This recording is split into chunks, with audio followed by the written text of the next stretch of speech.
নমস্কার বন্ধুরা, আবার চলে এসেছি তোমাদের জন্য নতুন নতুন রেসিপি নিয়ে। আজকে আমি বানাবো চকলেট গাজরের হালুয়া।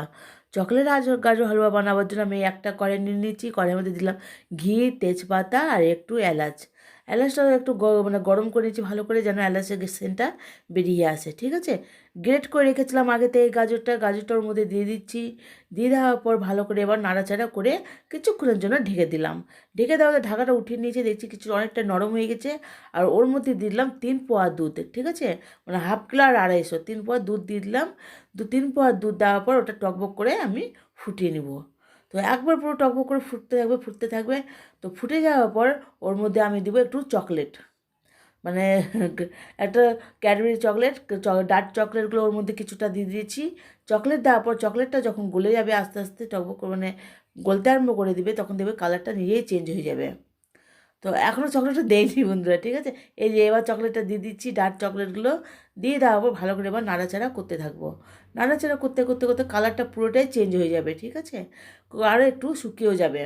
তো দেখতে পাচ্ছ কালারটা চেঞ্জ হয়ে গেছে আর অনেকটা শুকিয়েও গেছে। শুকিয়ে যাওয়ার পর এবার দেখবো সেদ্ধ কতটা হয়েছে। ঠিক আছে, সেদ্ধ যখন কিছুটা হয়ে গেছে দিয়ে উপর থেকে দিলাম আমুল দুধ। আমুল দুধ দিলাম আর একটু করে নাড়াচাড়া করতে থাকবো। আর আমুল দুধের বদলে তোমাদের যদি বাড়িতে ক্ষীর থাকে, ক্ষীর দিলেও হবে। ঠিক আছে, তোমরা ক্ষীরও দিতে পারো। তো আমি একটু আমুল দুধ দিয়ে দিয়েছি বেশি করে। আমুল দুধ দেওয়ার পর ভালো করে নাড়াচাড়া করে নিব। নাড়াচাড়া করে নেওয়ার পর দিয়ে দিলাম একটু কোকো পাউডার। ঠিক আছে, কালারটা যেন ডিপ হয় তার জন্য উপর থেকে একটু আমি কোকো পাউডার দিয়ে দিচ্ছি। দিয়ে ভালো করে নাড়াচাড়া করতে করতে শুকিয়ে নিলাম।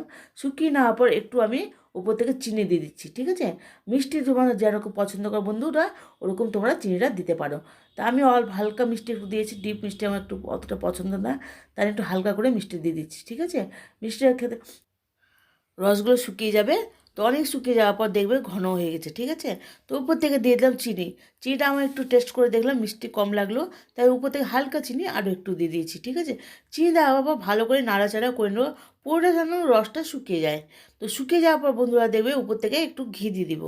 হ্যাঁ, ঠিক আছে, উপর থেকে একটু ঘি দিয়ে দিলে একটু জিনিসটা আরও ভালো লাগবে, শাইন হবে আর খেতেও টেস্ট হয়। বন্ধুরা যদি আমি এই রেসিপিটা তোমাদের ভালো লাগে লাইক কমেন্ট সাবস্ক্রাইব করবে, যারা যারা শেয়ার করে ভালো থাকো সুস্থ থাকো। বাই।